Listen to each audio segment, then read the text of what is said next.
कभी दिल परेशान हो, हालात मुश्किल हों और समझ ना आए कि क्या किया जाए, तो रसूलुल्लाह सल्लल्लाहु अलैहि वसल्लम की ये 3 खूबसूरत अहादीस ज़रूर सुने।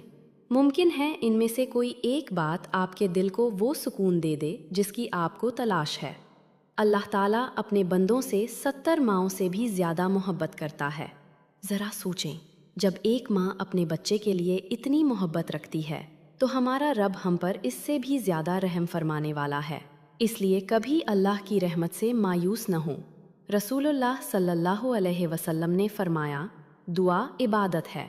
इसलिए जब दिल परेशान हो, कोई बहुत बड़ी मुश्किल सामने खड़ी हो, कोई उम्मीद नज़र न आ रही हो, तो लोगों से उम्मीद लगाने से बेहतर है कि अपने रब से उम्मीद लगाएं, जो कभी अपने बंदे को मायूस नहीं करता।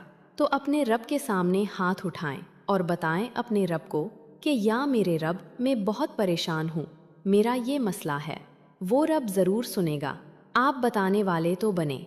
एक और खूबसूरत हदीस में हमारे प्यारे आका करीम सल्लल्लाहु अलैहि वसल्लम ने फरमाया, अगर तुम अल्लाह पर ऐसा भरोसा करो जैसा भरोसा करने का हक है, तो वो तुम्हें इसी तरह रिज्क देगा जैसे परिंदों को देता है।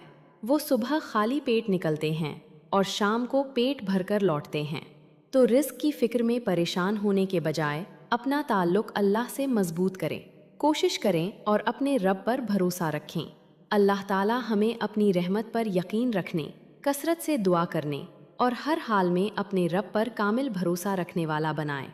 अगर आपको ये खूबसूरत अहादीस अच्छी लगें तो वीडियो को लाइक करें, शेयर करें और ऐसी मज़ीद इस्लामी वीडियोस के लिए चैनल को सब्सक्राइब ज़रूर करें। अल्लाह आपको जज़ाए खैर अता फरमाए। आमीन।